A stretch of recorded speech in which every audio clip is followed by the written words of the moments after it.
Hello guys, few days ago, Sunday Igboho, one of the Yoruba activists who was arrested in Benin Republic was released, and there was a joy, there was so much joy in Yoruba land that such a thing happened. Before we go into the footage I'm bringing to us concerning Mazi Nnamdi Kanu that I'm going to be related to this news now. Good morning, good afternoon, good evening, depending where you're watching this video from and the time you're going to see this video. I remain my humble self, the Ike. If you're coming across my page for the first time, I would like you to do the needful by liking my videos, share my videos, and also try to drop your comment at the comment section. And also subscribe to my YouTube channel if you're watching from YouTube, and also follow me if you're watching from Facebook and TikTok. The main news here is there is no way this man will be released, because after his release, he made a video appreciating and thanking some people from his side, which is from Yoruba land, who made it possible for such a thing to happen, which is a good thing he's supposed to do. That simply means that for this man to be released, there is no way the hand of our government, the present government, did not help in releasing this man, because this man was arrested in another man's country, which means the government will be involved to make sure that he's being released.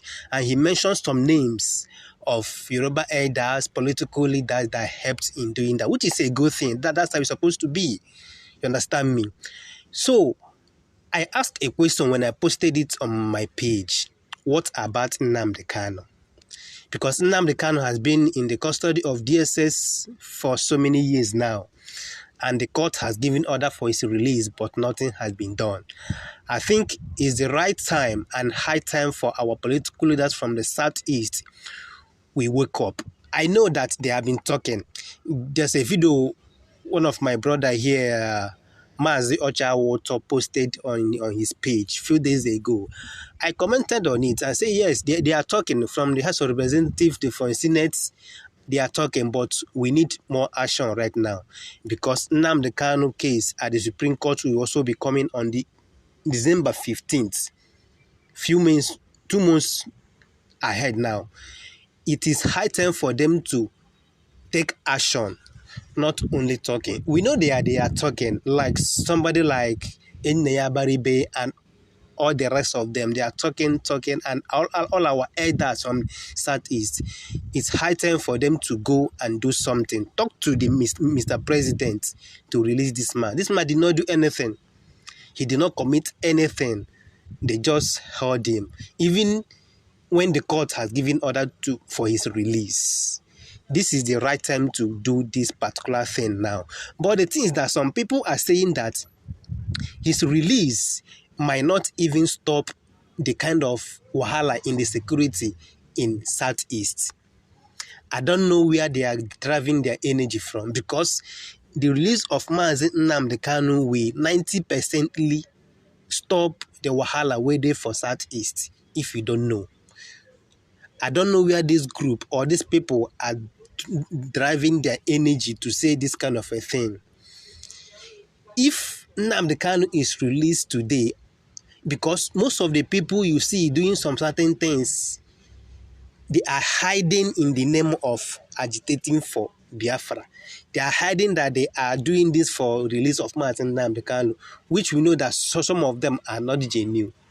But the release of this man will stop, let me say, 80% or 85% of such a thing, because anybody that will come out to do such a thing again will not come and be telling us that it's because of Mazi Nnamdi Kanu that have been in the detention of the DSS. This will solve the wahala in the Southeast. But let's dig deep and see what these people are saying. That is their reason that made them to say that the release of Mazi Nnamdi Kanu might not, let me use the exact word they use, might not cure insecurity in the Southeast. On December 15th, 2023, a 5-member panel at the Supreme Court, led by Justice Kereke, will rule on the case of Mazi Nnamdi Kanu. the leader of the indigenous people of Biafra, who faced some charges leveled against him by the federal government of Nigeria. Since Nnamdi Kanu was apprehended by the Nigerian government in Kenya in June 2021, there have been calls from Biafra activists and other groups for his release.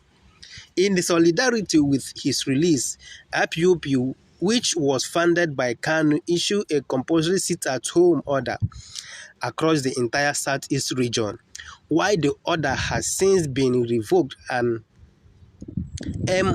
wing of IPOB known as the Eastern Security Network (ESN), along with other elements in the region, continue to enforce the order. This had a significant economic impact on the region, costing it over 4 trillion naira in 2 years, according to 2022 report by SBM Intelligence. Consequently, across the region, from the once peaceful Imo State known as the Heartland, Eastern Heartland, and flourishing with hospitality business, to Ariara in Abia State, also referred as the Japan of West Africa, where raw materials are transformed into finished products. The sit-at-home order has not only taken a toll on the region's economy, but has also resulted in the loss of thousands of innocent lives. In the first 5 months of 2021, 251 people were killed as a result of the group's activities. Those advocating for Kanu's release and hoping for a favorable Supreme Court ruling in December based their appeal on the belief that his release will help ease tension and restore sanity to the region. In March 2023, the governor of Anambra State, Charles Soludo, in his congratulatory message to the then president-elect Bola Tinubu, appealed to Tinubu to prioritize the release of Kanu after his swearing in. He stated in his regard, "May I reiterate my previous calls and hereby request our president-elect to release Nnamdi Kanu immediately after swearing in. That is, if he is not released before then. We need him around the table as an important stakeholder in discussing about healing and sustainable peace in the Southeast." Ohanaeze Ndigbo, an Igbo social cultural group, has insisted that the release of Mazi Nnamdi Kanu is central to achieving peace in the region. His release is central and fundamental to the peace mechanism in Igbo land. Without releasing Mazi Nnamdi Kanu, there is nothing much the service chiefs can do. Because of the leadership vacuum created over time, people believe much in Nnamdi Kanu, said Emmanuel Iwanyawo, the group president, on June 25, 2023. While it is widely believed that a freed Kanu will help escalate the increasing unrest in the region, there might be reasons to suggest, looking at other similar things in the country and around the world, that the group, IPOB and ESCN, might not be willing to surrender even if Mazi Nnamdi Kanu is released. When the founder of Boko Haram was arrested in July 2009 and shortly afterward, under some circumstances, some expected that the uprising of the Wahala group would cease to spread across northern Nigeria.